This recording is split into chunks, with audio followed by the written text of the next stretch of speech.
Hello everyone and welcome to this week's reviews. It's time to return to the 100-Acre Wood, although it looks somewhat different this time, with Ewan McGregor playing an older version of Winnie the Pooh's good friend. This is Christopher Robin. So right off the bat, there's a warm and fuzzy feeling to seeing Winnie the Pooh, Piglet, Tigger, Eeyore, and the other animals from A.M.Al's classic story and the Disney animated films back again. The animators did a great job of translating them to CG and placing them in a live-action environment. The film also does well in showing Christopher Robin growing up, and even goes into the nitty-gritty of his business. You do get the standard mother and daughter characters who think their husband and father work too much, but I think the genuineness with which McGregor plays Christopher allowed this to not bother me as much as in other films. Where it becomes truly magical is when Winnie the Pooh meets Christopher Robin again, and they go on this journey.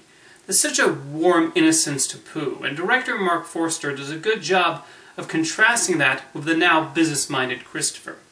Like I said, Ewan McGregor is great, and there's always a wonderful feeling hearing Jim Cummings voice that silly old bear. Although I found it was Eeyore who ended up stealing the show.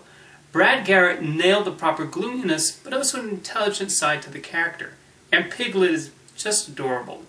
The filmmakers add in some nods to the classic stories and shorts, but they don't exist as mere fan service.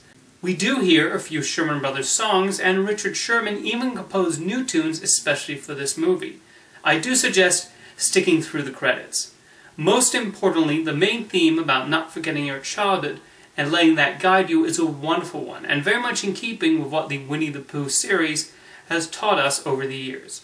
Christopher Robin is just a sweet movie, and would also make a great triple feature with Paddington 2 and Peter Rabbit. Next up, Mila Kunis and Kate McKinnon find themselves hopping through Europe in The Spy Who Dumped Me.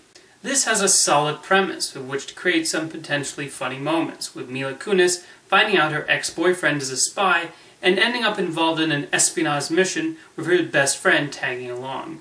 And it does have its funny scenes, all of which belong to Kate McKinnon. Any jokes that do hit come courtesy of something she says or does. The film also gets some solid material out of the Americans on foreign soil concept. Kunis and McKinnon do have solid chemistry, and I appreciate this film does not pull the whole end of second act breakup and then they reconcile cliché that maybe you might expect. And director Susanna Fogel does a good job of directing the action scenes. Why the movie falls a little short is that in addition to some jokes not quite hitting, the story attempts to follow a few too many characters. We get a bunch of agents, villains, even McKinnon's parents pop in from time to time. There are also these flashbacks, and I understand why they are there, but I felt they interrupted the flow. And at almost 2 hours, it did start to feel the length going into the third act. Again, there are some laughs in this, but not nearly enough to rise above okay. Thanks for watching this week's reviews, and I'll see you next time.